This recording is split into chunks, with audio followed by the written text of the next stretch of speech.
All right. I think everything looks good. So, one thing I just want to point out as a reminder, so the way the YouTube channel looks now, you can see here on the front, I've got, basically I'm creating a playlist for the class. Oops. Sorry, I was muted in Zoom there. I was just saying, if you notice on the front of the YouTube page now, I have a playlist for each of the classes that I'm teaching classes for this summer. So you can see the top one here, VC Math V04 Summer 2023. So I have it set up so that every time I add a new class to that playlist, it puts it right there on the front page of the channel. So if you need to rewatch a video or you miss a class and you want to watch the video for that day's class, it's just going to be right there on the front page. And then and if you click videos or something, you can look for the playlists, but it's just right here. And so like today, there'll be a third video right here then that you can, go in and watch when you need to. With that said, let's see. It's got the live. We're live now and muted. Okay, looks like that's correct and working appropriately. So good morning to everyone, whether you're in Zoom or on the YouTube stream here, whichever. Oops, yeah, okay. Right. Okay, so a few things I want to go over. These class meetings are not terribly long. We have a little over an hour to talk, and there's lots to talk about. So again, keep in mind, the class meetings are not enough to get you to learn everything that you need. That's why there's videos posted in Canvas that you should be working through those videos, and the other stuff that's posted in Canvas, make sure you're watching those due dates, and then make sure you're aware of the homework. So just going over a few things. For starters, many of you are doing this very, very well, which is when you're messaging me, you're being very detailed with what you need. That's good. The more detailed you are, the easier I'm going to be able to answer your questions. So the emails that I get that are very detailed, I usually can answer that question with the first reply.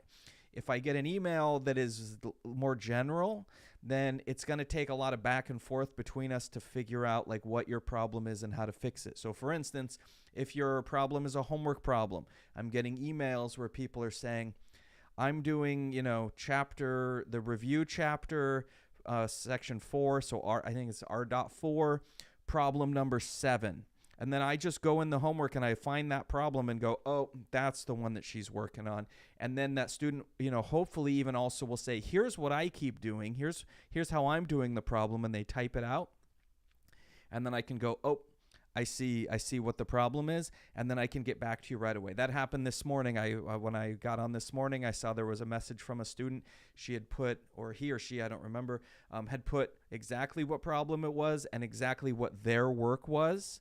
So they had put out their steps, and I was immediately able to go, oh, I see why you're not getting it right. Here's the problem, and help that student immediately. So being detailed is the best way to go, whether it's a homework problem or if it's you're having some kind of technical issue. Some people are still kind of confused on how to use Canvas. So giving me details is great, and the picture's worth 1,000 words, right? If you're not sure, send me a screenshot. Because sometimes, like I pretty regularly get messages from students saying, oh, I'm confused how to do this thing in Canvas.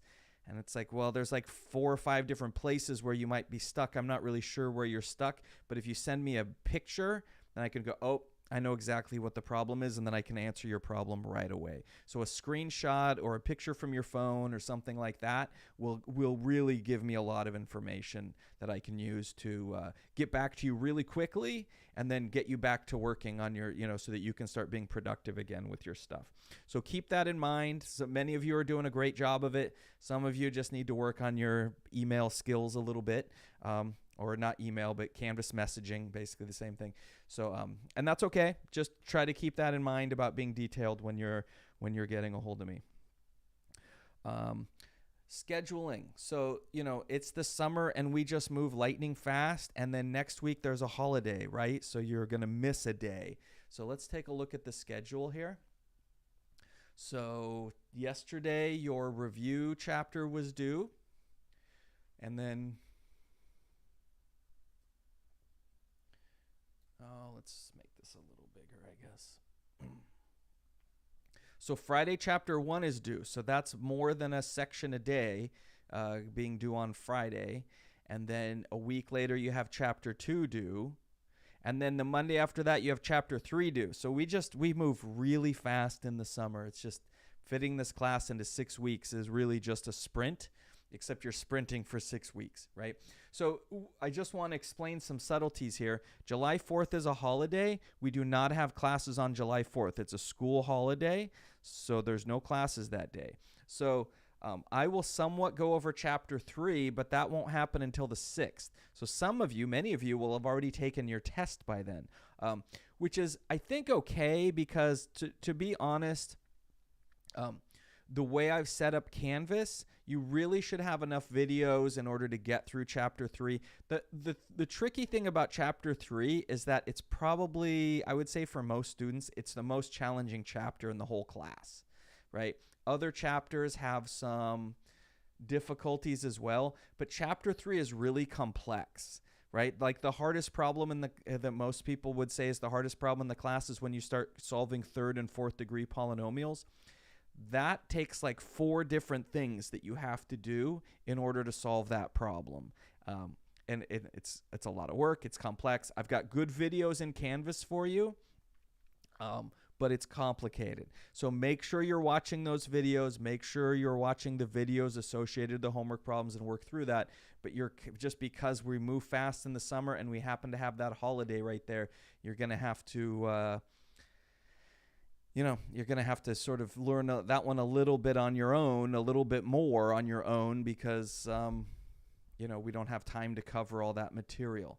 So make sure you're aware of that. So I guess one of the reasons I'm pointing this out is the homework for chapter 3 is not due till the 10th, but you kind of need to know how to do chapter 3, or you do need to know how to do chapter 3 before you do your exam. So I've given you some time to do the homework, so that, if you don't get every single problem done, you still have some time to work on the homework, but you really need to know how to do that information when you take the test, which is next week in chapter 3. So that's why I pushed the homework dates out, because I know you may not finish every single problem and you'll still want to go back and get those points, but you need to be ready with chapter 3 by next week. Okay. And I know I'd love to push it back and go, we don't have to cover chapter 3 until, week 4. But the problem is that's not really solving the issue. It's just pushing it back. And then what's going to happen is the last 2 weeks of the semester, you're going to be doing like tons of chapters. So it just doesn't make sense. There's no time for me to push that chapter 3 till later, which I would love to do. But, summer complicated math classes in the summer is very challenging. So don't wait till these due dates. You really want to have chapter 3 done by before you take the test. So depending on when your appointment is, which is another point. Those of you who don't have an appointment set yet, you need to get it set today. Get those appointments set. Next week's a weird week anyways because of the holiday. And then on top of that, you have to take the test. And you can't take the test after week 3. So make sure that you're getting all that taken care of. Okay. All right. Oh, and then and just to remind you how stuff is set up. So we've got our chapters in here. You'll work through them.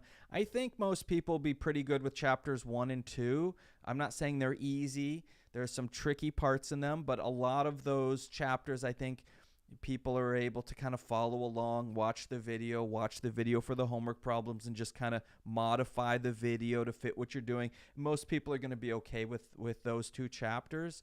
But chapter 3 is a big step up, and it gets way more complicated, especially when we start putting all these theorems together and stuff like that. So zeros of polynomials, stuff like that. And then I've got, so where is it? Oh, at the beginning of chapter 3, there's the exam 1 preparation. Let me blow this up a little here. So we've got our exam 1 prep. Notice that's due July 2nd. So you've got one discussion from chapter 2 that's due July 3rd, but this thing's actually due July 2nd. So just be aware of those due dates, right? Watch them to make sure you understand when stuff is due. So if I click that, I've got basically a discussion in here where you're going to talk about how you're preparing for this exam. So this discussion is not really about you getting points. I mean, it's graded, so I'll give you some points for doing it. But the key here is to see, what are other people doing? How are other people preparing for this test, right? This is a tricky thing. You're taking a hybrid summer math class. That's difficult. So you all want to share some ideas with each other about getting ready to take that test. So, you're going to write about a 250 word. That's not that bad. That's like a paragraph and a half. So that's not too bad. About 250 words, just answering, are you ready for this test? Are you using the tutoring center? Have you formed a study group, either online or in-person study group? Are you going back and looking at old homework problems? Like all this kind of stuff. Write what you're doing to get ready for the test, and then read what other people are doing, because that's really kind of the key here, is that you can read what someone else is saying they do, and you go, oh, that's a good idea. If I do that same thing this other student is doing, I bet it's going to help me get together. Also, feel free to use this to form your study groups, however you want to get that done. And then there is a practice exam posted in here. So you can use that practice exam. You can take it to the tutoring center and get help with the problems. You can use it in your study groups. Those of you who form study groups, talk about the practice exam, work through it, right? Almost always there's someone who kind of knows how to do some part, and then they get stuck, and then someone else goes, oh, I know what's next. And then together you work through the thing that separately none of you would be able to work through, but together you kind of get it all figured out. Let's see. So questions here. How many questions are on the test? I don't remember off the top of my head. I mean, it doesn't really make a difference as far as how you study, like the number of questions that are on there. I'm not one for surprises. You can also get a pretty good idea by checking out the practice exam here. By looking at this, you'll get an idea of kind of what's expected on the exam. And I need to make a note for myself. I will do this today or tomorrow. I need to figure out what Scantron you're going to need. So I will go to the school today and get that figured out. And I'll take care of that. But here's the practice exam, right? It says exam 1 practice, and you've got your different problems on here. So I'm not one for surprises. I'm not looking to trick anybody. I'm not looking to trip you up on the test. I just basically picked some problems that's, if people can do, how many problems does it say there is? 12 problems. If you can do these 12 problems, then you know what you're doing. If you don't, then you don't know what you're doing, right? But they're not necessarily easy problems. They're not all super hard, but some of them are trickier. Like here's where you're discussing some asymptotes of rational functions, and here's, like I mentioned here, you're solving that 4th degree polynomial. Here you do a long division problem of polynomials. These are all sections you're going to cover in the next couple chapters. So they're not tricky, right? You can see I'm not asking super tricky stuff. This is all stuff you should have seen along the way, or you can go get help with. The test will not look exactly like this, but it is similar. Okay, similar. So I'm not saying it's the exact same problems. I mean, at the very least, I changed the numbers. Like pretty much you can guess. You don't even have to guess. I'm just telling you, you'll have a difference quotient problem on the test. So like number 5, it's going to be the same, except I'm going to give you a different polynomial. But you will have a difference quotient problem on the test. You will have a problem on the test that is a solves this polynomial that is either a 3rd or 4th degree polynomial that you have to solve. It'll be a different polynomial, but it'll be like that. You'll pretty much have one like number 12. So some of these you are going, like 10, you're going to see a problem like number 10. So some of these you're definitely going to see almost the same problem, but where I switch the polynomial out or the rational function out. Some of them I do reserve the right to switch up a little bit, but they will be very similar. So if you're very confident with how to do the problems on the practice test, then you're in pretty good shape. Here's one about graphing A circle. Here's one about graphing a piecewise function. Those are very important. Likely both of those will be on the exam. Average rate of change. You had a homework section about, or you will, I guess you're doing it, you'll be starting it soon, problems about average rate of change. Transformations. There's videos inside of Canvas on doing that. So as long as you're going through and doing all the work, you should not be surprised on the test. You're not going to look at the test and go, what?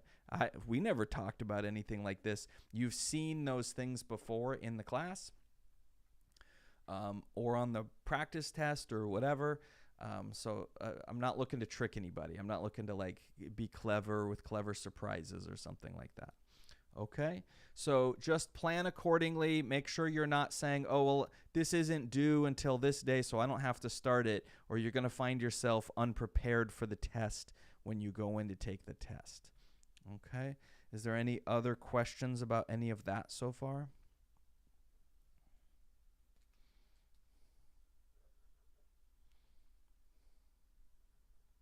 No.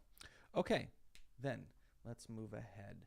So we are, according to this, moving into chapter 1, which you have due Friday. So I've looked through, I've made some notes about stuff that we can talk about today in class, things that I think students probably will have the, need a little bit of a refresher on. Remember, some of these things that I'll be covering,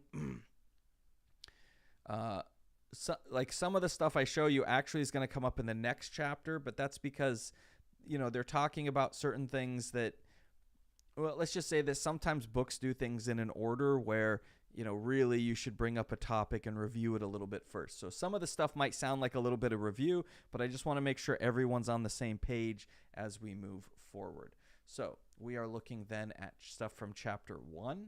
So you come over here to chapter 1. Here's your sections. By far, I think the hardest section, in fact, probably the one that people will have, well, definitely the one people have the most trouble with, is 1.6, equations and inequalities involving absolute value. I find that students really struggle with those problems.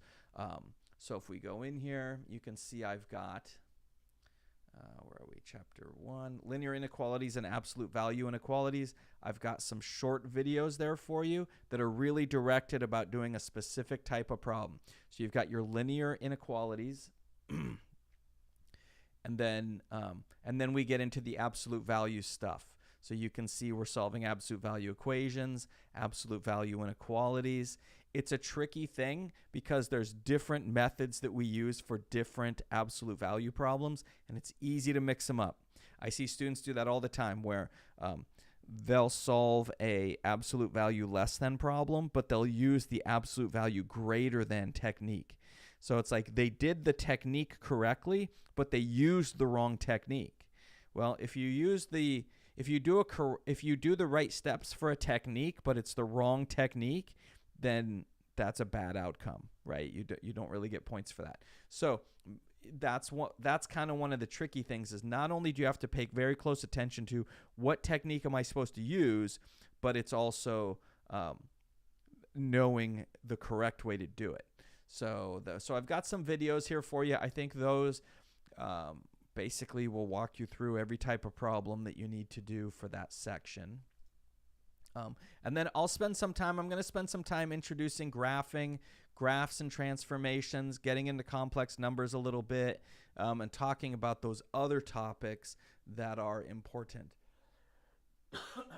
Excuse me. That are important. But I think I'm leaving the absolute value one up to the videos that I have posted because it's one of those things where you might have to watch them 3, 4, 5 times. And if I go over them in class, you're still probably going to be confused. But you can take your time with those videos at home in Canvas. Watch those videos as many times as you need to. Watch the videos that are attached to the homework problems, and do your best to work through those. Okay. So let's talk about. See, there's a question here.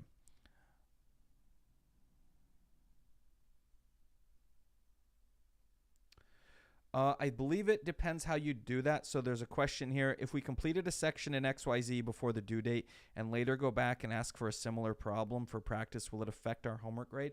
So that's a great question.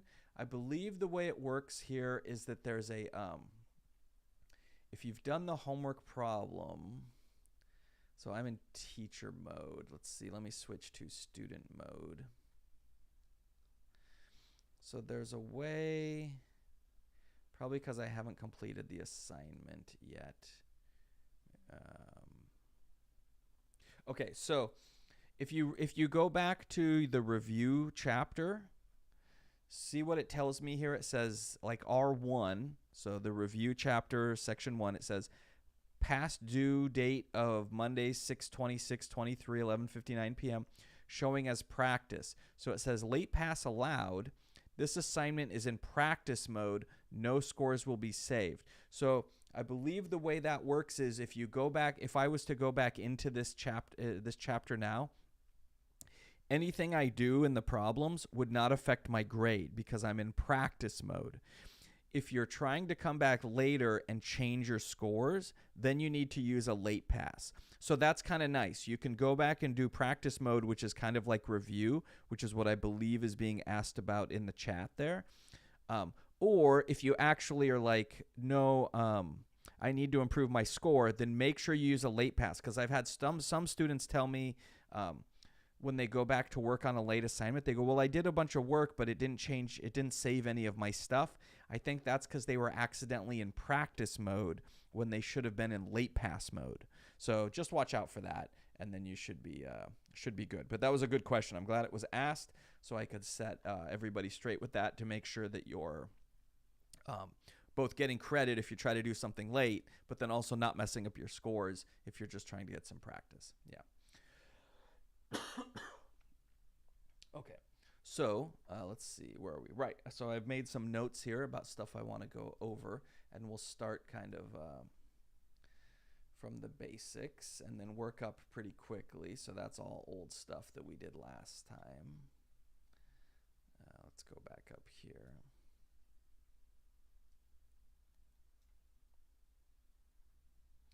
Okay, so we have the basics of solving an equation. Now, I think most of the steps I do today are going to look fairly familiar to you.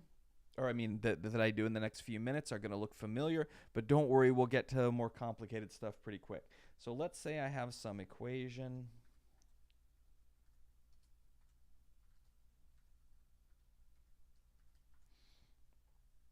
Like this, and my directions are to solve. So you want to make sure that you do two things. One is that you read the directions. In this case, it says solve, and then you have an equation there. But you also want to sort of start to make connections to being able to look at problems and have a pretty good idea of what they probably want you to do. Usually when we have an equation, we solve it. Usually when we have an expression, so an expression is a mathematical, basically a grouping of mathematical symbols that don't have an equation in it, like no equal sign. So see this one right down here that we looked at last week? This line, there's no equal sign in it. That's an expression, right? So that's an expression. You can't solve an expression. You can only solve equations. But up here, now we're solving an equation. It's an equation because it has that equal sign in it. Oh, there's a question here. Do you have to use a late pass for each problem or section of? I believe the late passes apply to a whole section. So you'll use a late pass, you'll go in there, and then you can work on that whole section of homework late, right? That's how it should work. Okay, so I want to solve this equation. What do I do? Well, we have when we're solving an equation, we have two basic operations. Now, this gets more complex later. When you're dealing with certain types of equations, we have certain techniques that we use. But for all equations, we're going to use these two techniques that we use for lines. The first is that we can add or subtract the same thing from both sides of the equation, right?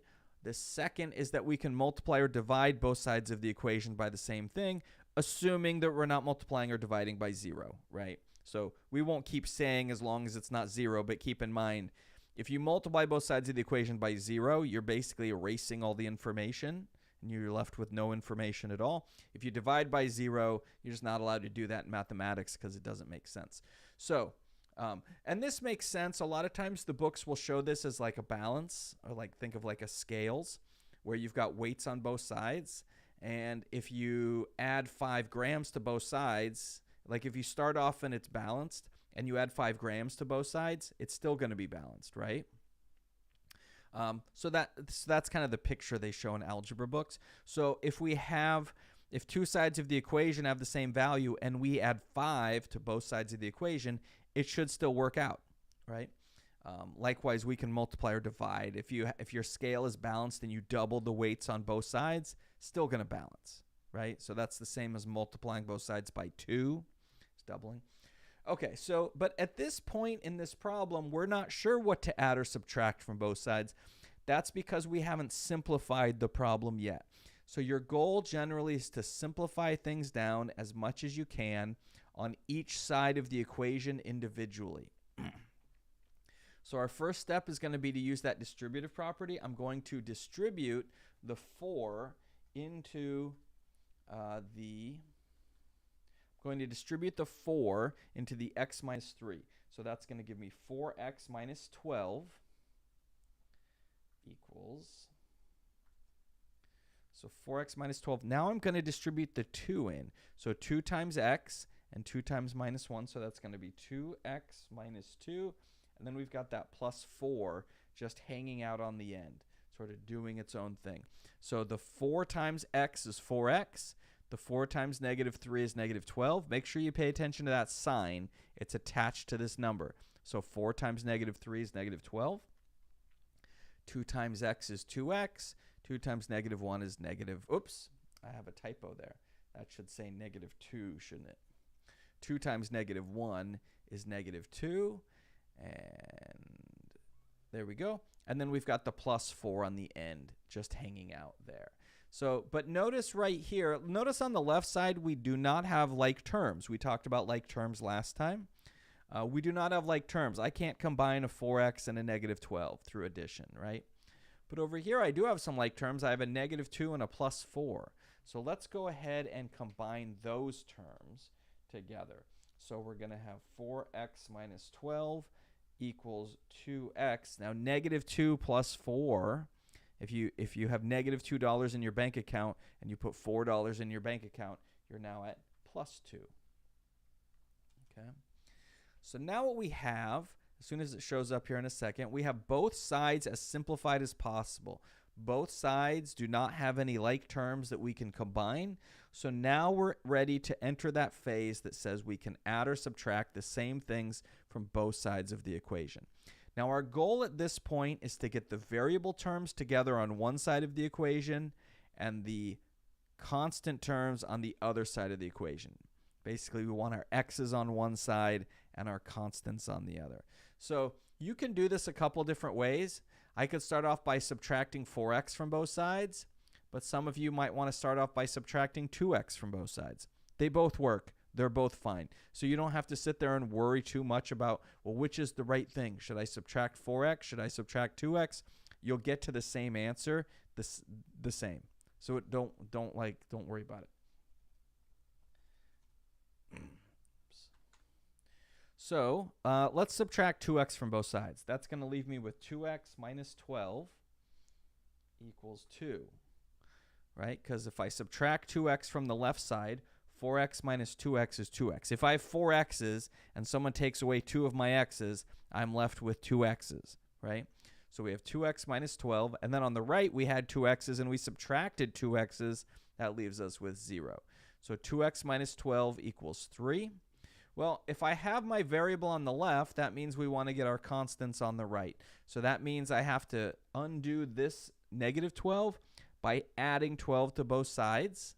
So when I add 12 to both sides, I'm going to end up with 2x equals 15, right? 12 plus 3.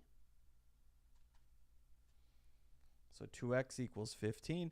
Now we're going to use the other rule that says I can multiply both sides of the equation by the same thing.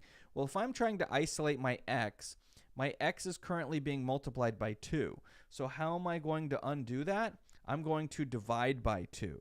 So if I divide both sides of this equation by 2, I'm going to get x equals, and yes, you're going to get a fraction here. That's okay. Don't worry about it. We're going to get 15 halves. Okay. Now, it's 15 divided by 2, 15 halves. So here's the thing we want to be careful about. There's a tendency for people to want to put fractions into their calculator and get a decimal value because it looks very scientific. It looks very exact. But actually, it's a very sloppy way of dealing with numbers, right? So oftentimes we want to leave our fractions as improper fractions, right? Notice I'm not changing this to 7 1/2. I'm leaving it as 15 halves. Why is that? Because any operations we may have to do in this problem, if there was more steps, 15 halves is a lot easier to deal with than 7 1/2, right? 7 1/2, you may have to worry about borrowing or carrying and all this kind of stuff. 15 halves is just going to be easier to deal with. Also, why do I not want to put this in my calculator? Well, under some circumstances you can, and it'll tell you that 15 halves is equal to 7.5. And in this case, it's fine, right? The problem we run across is when you see people do things like say, oh, well, I've got the fraction 1/3, and we set that equal to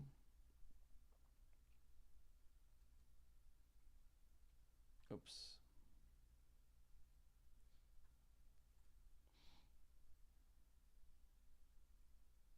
Oh, whoops, that shouldn't have been a 3. Yep, looks like I have a typo, sorry. I'll fix that in just a second. So let me finish this thought and then we'll go back. So the fraction 1/3 is, so people will put that in their calculator and say, oh, that's 0.33333333 because they put it in their calculator.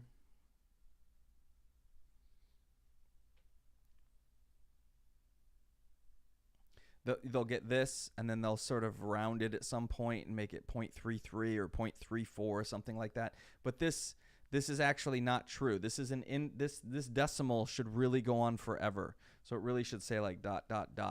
So you cannot take 1/3, the fraction, and represent it properly with a decimal. Doesn't work that way. So it's much better to just leave it as 1/3. That's why we do that. So don't start that habit. Some students start doing that. They immediately run to the decimals because they go, well, fractions are scary. Decimals are easier. They're actually not. To do them correctly, it's actually easier to do the fractions. Okay, looks like someone pointed out I had a mistake. I think I just accidentally hit the 3 instead of the 2. So this should have stayed +2. Sorry about that. I had a typo on the keyboard.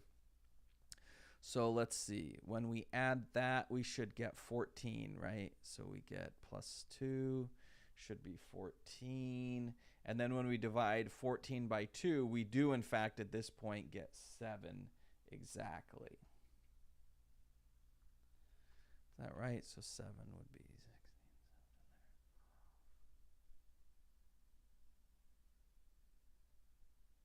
Yeah, okay.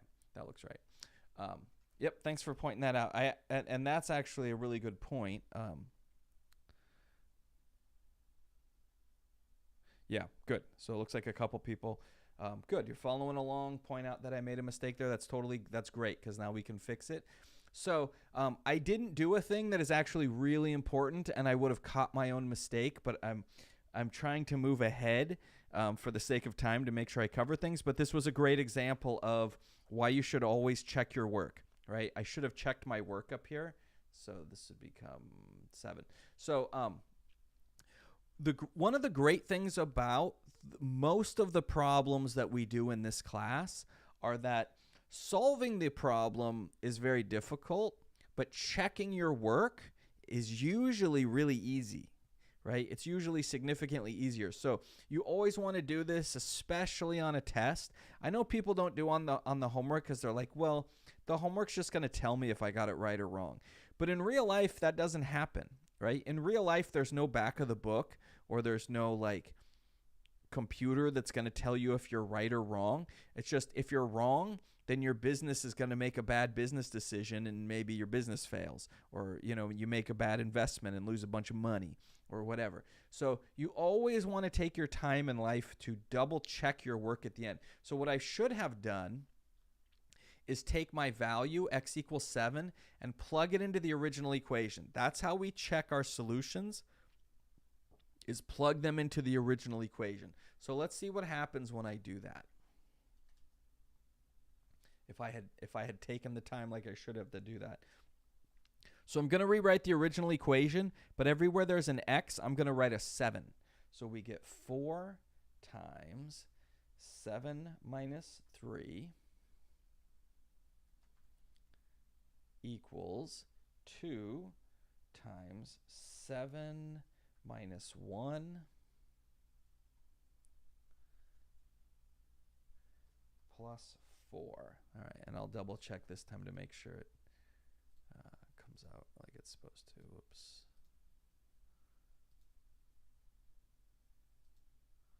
Where am I? Okay, so let's see. So I just wrote the original equation. Let's get rid of this thing again since we talked about it. So 4 times 7 minus 3, that's this part, but with an 7 in there for the x. And then 2 times 7 minus 1 plus 4, so a 7 in there for that x. So let's see, on the right, 7 minus 3 is 4, times 4 is 16. So we have 16 on the left side of the equation. Now let's do this. 7 minus 1 is 6, times 2 is 12, plus 4 is 16. So we have 16 on the left side of the equation. We have 16 on the right side of the equation. That's what's supposed to happen. So then we know for sure x equals 7. Now, if I had taken the time a minute ago to do this to 15 halves, I would not have gotten the same thing on both sides of the equation, and I would have gone, wait a minute, I made a mistake here. But like I say, I was kind of rushing myself so we don't run out of time. I want to make sure I cover stuff. But that's actually a really important lesson. When you're unsure, especially when you're taking the test, and each problem, like on the first exam, since it's a multiple choice test, your problems are either right or wrong. So it's really important that you take the time to make sure that you're right, like that you know that you did it correct when you fill in that bubble. So always a good idea to check your work. Okay. So that's the basics of just setting up a basic equation, solving a basic equation. What are the steps that you do? When we get into the more complicated equation solving, so quadratics and exponentials and logarithms and rational expressions and polynomials and all that, it gets more complicated, but you still always have these two tools, these two steps, adding the same thing to both sides or multiplying the same thing on both sides. You still use those two steps. So you'll, probably most of you remember how to do that. If not, you'll pick it up really quick because you're going to do it like all the time. Okay. So if there's any questions, feel free to throw them into chat. That's been working great. So let's move ahead and let's look at a couple of problems. Oops, let's do this. Let's do solve by factoring. So we get into a little bit more complex type of problem now. And this works great when your problem is factorable. So sometimes there's a tendency, we push factoring so hard in these algebra classes, and it's important we do that because factoring is hugely important. But what a thing that can be forgotten easily is that people forget that not everything is factorable, right? There are polynomials that you can factor, and when we can, that's great. But there are polynomials that can't be factored. And then when we run across that, we have to use a different set of tools. Namely, well, I won't confuse it yet. We'll get to that stuff as we progress through the course. But when you do have say a quadratic that can be factored, then we want to use solve by factoring. So for example, I think you have a homework problem that's similar to this. X squared minus 9 is equal to 0. So we have ourselves a quadratic equation. So remember that quadratic is just a fancy word that means second degree polynomial. So we have a second degree polynomial here. We talked about polynomials last time. The degree of that polynomial is 2 because that's the highest exponent that occurs in the polynomial. So it's a second degree polynomial, and we want to solve this thing. So one thing that we're not going to officially learn this until chapter 3, But one thing I just want you to be aware of, because it can be helpful, and then you'll learn why in chapter 3, is that the degree of your equation is the number of solutions that that equation has. So here we are dealing with a second degree polynomial, a quadratic. That means we should end up with 2 solutions. And this can help you catch a lot of mistakes, because it's definitely not rare that I see people look at this and say, oh, the answer is 3. And okay, yes, it is true that one of the answers is 3. We can see that because if you stick 3 in there for x, 3 squared is 9. 9 minus 9 is 0. If you didn't see that, that's okay. Don't stress about that. But I'm sure at least some of us watching this looked at that and went, oh, x is equal to 3. Well, that's true. X is equal to 3, but there's 2 solutions. So by finding one, you only found half the situation. Okay. In life, when we say solve, we mean solve all the possible, all the solutions. Okay, because a lot of times in real life, you might have 2 different ways of fixing a problem, and you want to know both of them so that you can decide which one is the best one. It's not enough to go, well, here's one way to solve our problem. What if that way involves a lot more work? Well, then you'd want to know what the other way is and do it easier, right? So like, what's an example of why you may care about this in the real world? Well, the type of problem that some of you will be doing in the future is, say, optimizing for your business. So you may want to maximize profit. Well, there may be 2 different solutions to maximize profit. It may be that if your company sells 500 units, you can maximize your profit. And also, if you sell 5,000 units, you can maximize your profit. And those would be the same profit, right? Because it's the optimal point. So there's 2 different ways to get the same outcome that maximizes your profit. Well, if you're going to have the same outcome, then wouldn't you just sell the 500 units rather than the 5,000? That's less work for everybody, right? So you want to know both of those solutions, and so that you can pick the one that you like the best. So when we say solve, you got to find all the solutions. So saying, well, x is 3, that would only get you one of the 2 solutions. You've done half the problem, right? So what do we do then? Well, we solve by factoring. So here's a technique where your step 1, I'm going to write some steps here, and like some of these steps are already done in this problem. But let's say step 1, we say get 0 on one side. Now, in our particular problem, we already have 0 on one side of the equation. When I say one side, it means one side of the equation, right? I'm just trying to keep them small and simple so you can remember these phrases. We say get 0 on one side of the equation. Well, you do that by using that addition rule. You can add or subtract different terms to get 0 on one side of the equation. Generally, we want things to be, see how our x squared term is positive? That's going to make it easier to factor. So just keep that in mind when you're deciding how you want to do the problem. So we get 0 on one side. We already have that. We have 0 on one side, so we go, great. Let's jump to step number 2. Step number 2 is factor.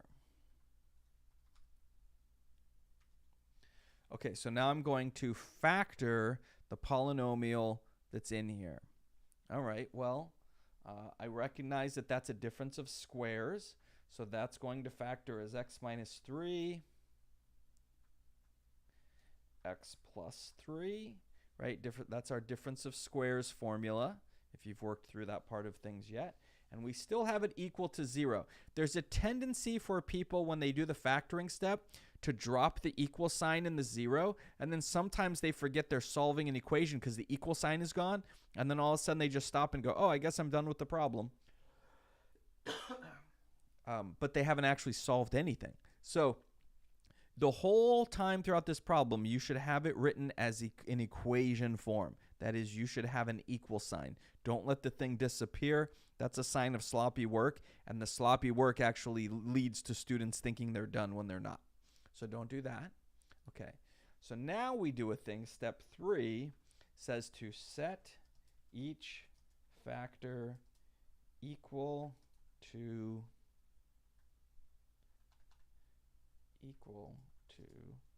0.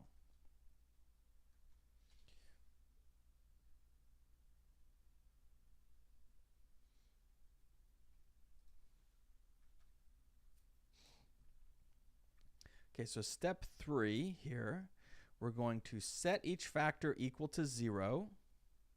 So what does that mean? Well, this x minus 3 is a factor, and x plus 3 is a factor. Because there's this property in the real numbers that says when we multiply two things together, if your answer is 0, then one of those two things had to be 0. Okay? If you try to play with some different numbers, it only works if one of them's 0. So the consequence then is that x minus 3 equals 0, or x plus 3 equals 0. Okay? And now you solve those equations. So that means that x equals 3, which we kind of knew that was the one that some people saw right out of the gate, or I suspect some of you saw right out of the gate and went, oh, 3 is an answer. But I bet many of you skipped x equal negative 3 being an answer. It's very common for people to forget about the negative one. So you go, oh, there's our second answer. X can be negative 3, because if I square negative 3, I get 9. 9 minus 9 is 0. So see how we got our two answers? And they're easy to check. Many of you probably don't even have to write anything down in order to check them. If I plug in 3, does it work? Yep, because I get 3 squared minus 9 is 0. That's true. Plug in negative 3. Negative 3 squared minus 9 is 0. Yep, both of those work. You're happy and you move on.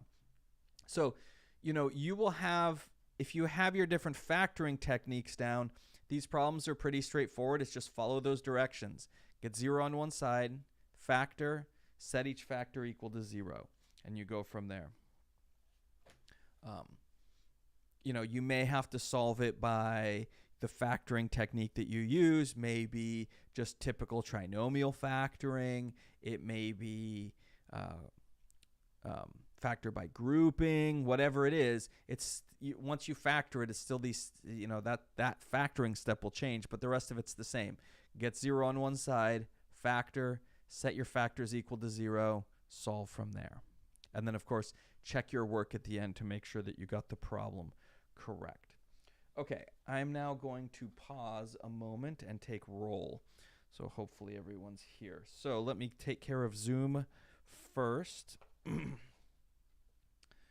We have had some drops, and some people were dropping that I didn't drop. So some people are dropping themselves. So let's see what we got here.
All right, you're all doing great at this. And as always, it's possible I could have missed someone, but I'm seeing. Let's see. So who I don't have would be Alejandro C. Thought I saw that. Did I miss that name somewhere? Nope. So Alejandro C. Raymond C. Veda F. Sergio G. Laura G. And Laura H. I'm not sure. I saw something weird with my roll. Laura, I don't know if there was a name change that occurred for if Laura G and Laura H are the same person. Something funny happened with the rolls I can't figure out. Anyways, Laura, if either Laura G or Laura H, if you're in here, maybe let me know. Otherwise, we got we got Fidel. Okay, good. So looks like we're good with roll. That's who I've got being here.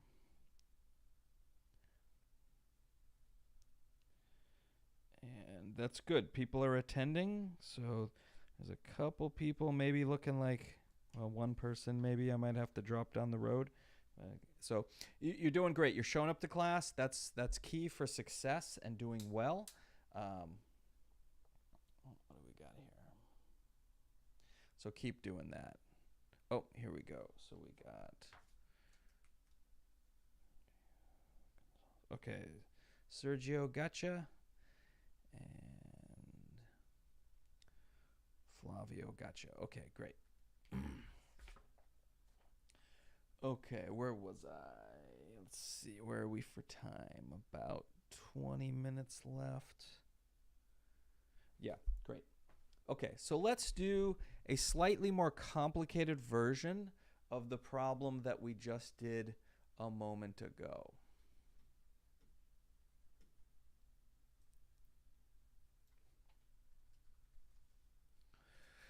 So this time we're going to solve one that's a little bit harder to factor, and we're going to see how that works out.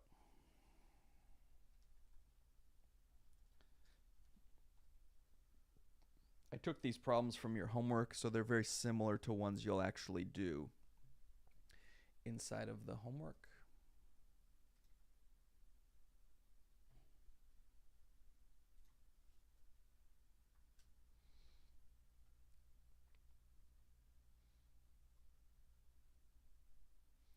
Okay, so now we have a solve. 6x squared plus 7x minus 3 is equal to 0. So we're going to follow the same steps. You'll see it's the same steps we did a minute ago, except, like I say, the factoring is a little bit trickier in this one.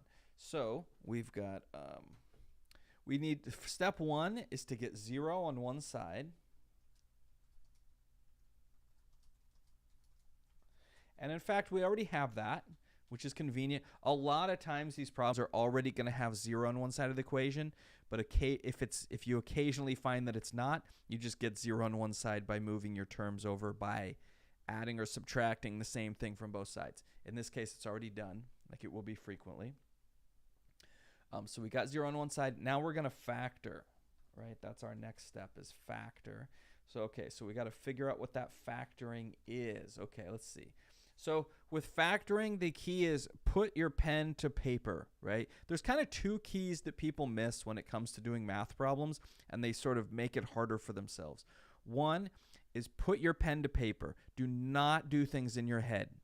Do not try to do mathematics in your head, right? That goes at all levels. That goes for people that are just learning algebra, and it comes from people that have PhDs, right? You'll see people writing stuff down. Now, those of us who do math as a career, we can do a few more things in our head that other people can't because we do it every day and we kind of know how things work. But even still, even people with PhDs in math, the more work you do in your head, the more likely you are to make a mistake or just get hung up on trying to understand how to finish the problem. So write down as much as you possibly can. So like, for instance, I haven't figured out how to solve this problem yet, but I do know that it's going to involve parentheses. So I'm going to write some parentheses there. Okay, so at least I've got the parentheses. Now, I know that sounds silly where people go, all you did was write parentheses. That didn't really fix much. But that's a little bit that I don't have to hold that information in my brain anymore. It's on my paper, and it frees up my brain to work on the part that I don't know how to do. We go, okay, well, let's see. We're going to have to sort of, these are those hardest trinomials to factor, right? I have to figure out how to factor this thing. 6x squared, we don't know how that breaks down. That could be 6x and 3x. It could be, 2x and 3x, or it could be 6x and 1x. We don't know. But we know 3 is prime. So for our L terms, it's going to be 3 and 1. So let's go ahead and put those in there.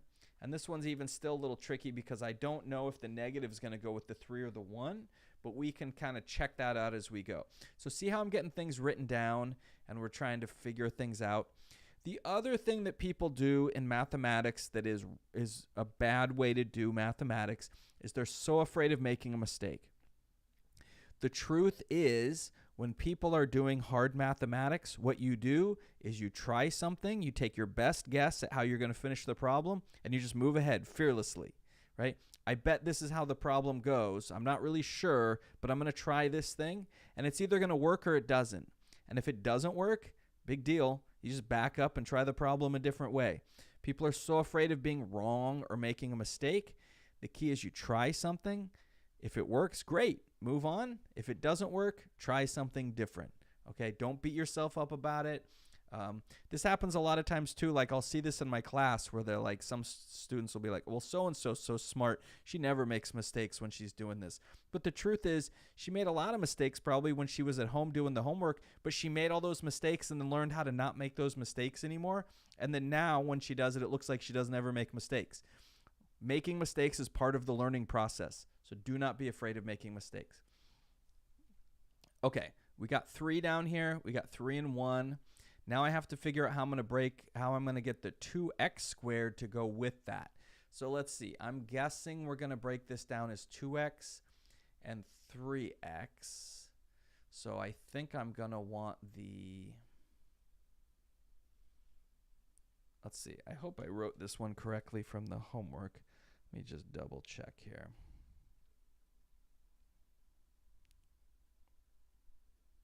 Oh, yeah, it's going to work. Okay. So we're going to put it where we've got the 3. This is going to be, the 2x goes with the 3, and the 3x is going to go here. So just a little bit of trial and error. Just guess and check. Take your best guess at how this is going to factor. Check it. See if it's right. So it looks like it's going to be 2x. Let's see. I want a plus 9. So I want this to be the plus and this to be the minus. If you're still rusty on that, make sure you're watch the videos on factoring. Make sure you can do that part of the homework and that you're good to go. So it looks like this is right. Let's see, 6x squared. That's going to give us plus 9x minus 2x. 9x minus 2x is 7x. And then minus 3. Yep, that looks right. And then we still set it equal to 0. Okay. All right. So now we do the same step we did before. It's a more complicated factoring, but it's the same setup. I'm going to set each factor equal to 0.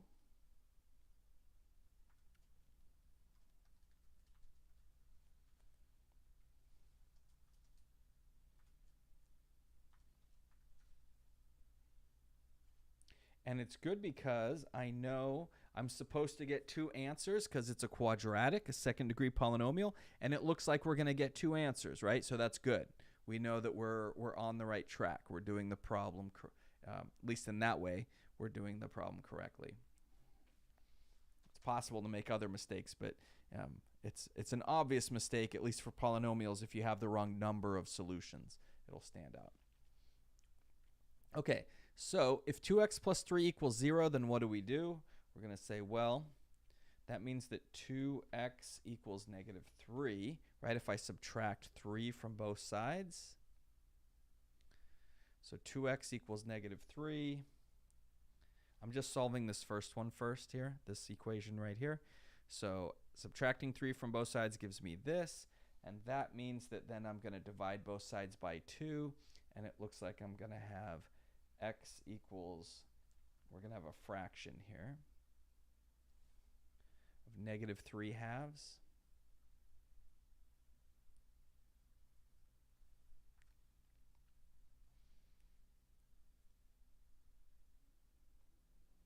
So negative 3/2. Now, granted, this one's a little harder to check this solution, right? Because it's fractional. So taking this and plugging it into the original work here is a little bit trickier, but it's doable. So that should be one of our answers. And if we set the other one, we have 3x minus 1 equals 0. So carrying that out, that means, oops, we should get then that 3x equals 1. So dividing by 3, I get that x equals the fraction 1/3. Okay, so you've got your two answers. They're both fractions. They're both a little trickier to check, but it can be done. And then you have your two answers, and you can answer them appropriately in the homework. So if there's no questions on that one, I will switch gears and talk about graphing a little bit. We're going to start introducing graphing in this class, and we're going to use it a lot. So graphing is only used really slightly in this chapter, but it's going to start picking up from here on out. Oh, actually, before we do that, let me just double check. Complex numbers and quadratic equations.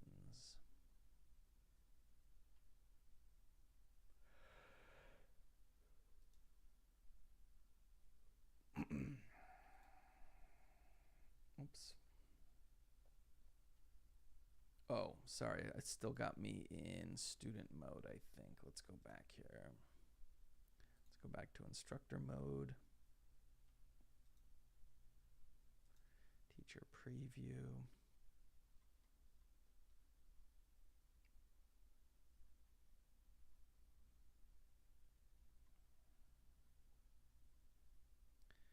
Right. Let's save the graphing part. Let me talk about complex numbers. So complex numbers are important. Let me pull up the book here.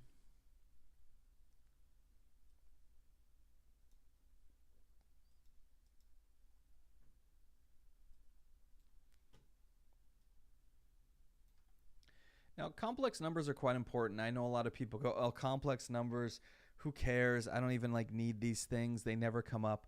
But they're hugely important, right? And I think the naming is part of it. See how we talk here about pure imaginary numbers? We call them imaginary numbers, this thing we're about to define here in a minute. The imaginary number I is equal to the square root of -1. That naming convention throws a lot of people off. It makes it sound like it's not important, like it's just something your teachers made up to make you do some kind of weird problems that don't even really exist. That's not how it works. Imaginary numbers, the naming convention is just left over from when the Greeks were playing with these things. They figured out that there were these numbers, the imaginary numbers. Like if you play around with mathematics, you eventually end up with these things. But they were like, well, they don't make any sense because they don't actually represent anything. They couldn't figure out how to use imaginary numbers to do anything. This is how a lot of times how math and science work, right? Which is why it doesn't work when people say, oh, we should only do science that's going to make money down the road. Well, if you look at most of the things that have been invented to make money, they're based on things where the research was done without people knowing how they were going to use it. They were just inventing some new way of dealing with numbers or doing different things. And then later people said, oh, we can take that idea and build an iPhone and stuff like that. So the Greeks were playing around with these numbers and they didn't know what to do with these imaginary numbers. Well, it turns out the complex numbers are very important. We would not have modern society without the complex numbers, right? Because electrical engineering involves complex numbers. So any kind of schematic or computer device would not exist if someone hadn't been sitting down crunching some complex numbers along the way. Anything that involves electrical circuits, so flow, like current and resistance and stuff like that, you need complex numbers to describe that. There are certain topics in physics that involve complex numbers, chemistry as well. These complex numbers do come up. So just ignore the fact that we call them imaginary numbers. They actually are hugely important. So what do? Well, we get these weird numbers. Sometimes you can see it here. What if we take the equation x squared plus 4 equals 0 and solve that? We end up with x squared equals negative 4. You go, wait a minute, how does that work? If I square a number, it should be positive. So how could I square a number and get negative 4? So what we do is we force this new number to exist. We call it I, and it's the square root of negative 1. So we just throw in this one extra number, the square root of negative 1, and as soon as we do that, it constructs the entire complex number system, which is, as I've mentioned, hugely important. Now, most of the steps that you do in this chapter come down to remembering this definition. I is equal to the square root of negative 1. And if you square both sides of this equation, you get I squared equals negative 1. So anytime you see an I squared, you can simplify it down to negative 1. That makes it very easy to deal with. Okay. So when you see things like here, what do I do if I have the square root of negative 36? Well, you break it down into the square root of negative 1 times the square root of 36. Remember we talked about roots last time and simplifying those? So let me write one over here. Let's do this so I can get it back. Let's go back over to here. It would look like the following.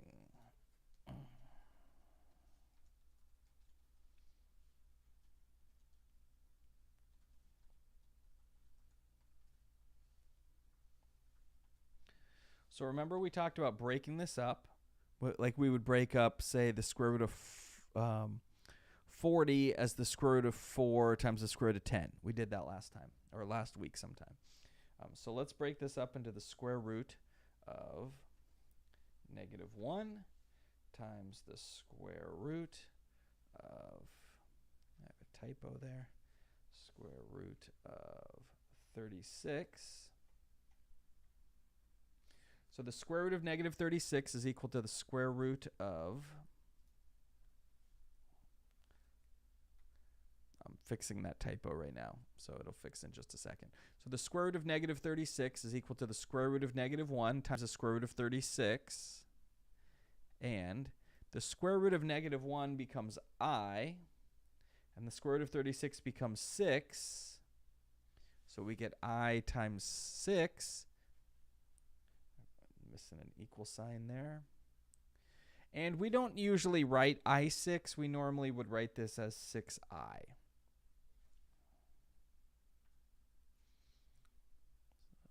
Let it recompile here. So this is what we get. So the square root of negative 36 simplifies to 6I.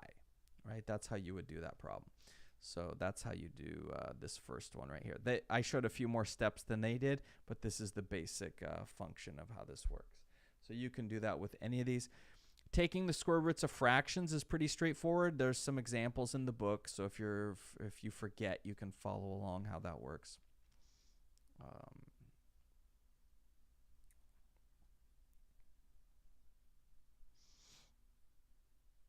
For a complex number, we write it as a plus bi, where a is called the real part and b is called the imaginary part. So we generally write that with the real numbers first, and then the imaginary number comes second. And that's how you can write every single complex number. We'll fit that form. And the thing that's nice, adding and subtracting complex numbers works out really good. You can you just combine the parts that are similar. So you combine the real parts, you combine the imaginary parts. Multiplication works out like you'd think it does. You use FOIL here. You go through FOIL that stuff out. So once you have the basic definition of a complex number down, the rest of it is like you should be able to pick it up from looking at the examples, because it's kind of like how we treat polynomials a little bit. Not exactly the same, but pretty similar, right? Even with the conjugate. So the complex conjugate is where you change the sign in the middle. So negative 3 plus 2i has conjugate negative 2 minus 2i. The reason we use the conjugate is when you multiply things out, you end up with a real number. The imaginary parts cancel each other out, which is really helpful. Dividing a complex number amounts to multiplying the top and bottom of a fraction by the conjugate. So watch the videos. I don't have time to go over each of these because we have about 2 minutes left. But yeah, you should be able to pick them up from the videos, right? Now, what's the big reason why we care, at least in this class, about complex numbers is because what's going to happen here is pretty soon we're going to be using the quadratic equation to solve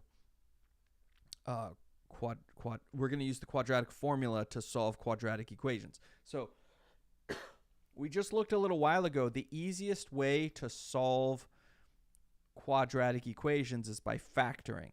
But what happens when it can't factor? Well, then you have to use the quadratic formula, right? This is the quadratic formula. Your a, b, and c come from your problem. The a is the coefficient on your x squared. The b is the coefficient on x. And the c is here. So your a is 2, your b is 2, and your c is 1. And you just plug those numbers. You can see they're plugging them in here into the quadratic formula. And then you simplify everything. Well, what happens is sometimes you get the square root of a negative. When that happens, that means your final answers will be complex numbers. So most of the time in this class, at least in this section, you'll do some problems where we're like adding and subtracting complex numbers and dividing them and stuff like that.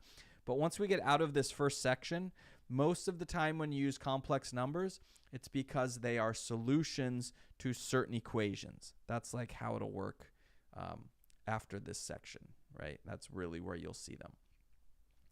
And that's important, right? If you're designing an electrical circuit or you're working on some advanced physics or chemistry, you know, you're going to need to know how to deal with those complex number solutions when they pop up. So there's some good examples in the book. You just kind of follow along, know your quadratic formula, be able to plug your values into it, go from there. Okay.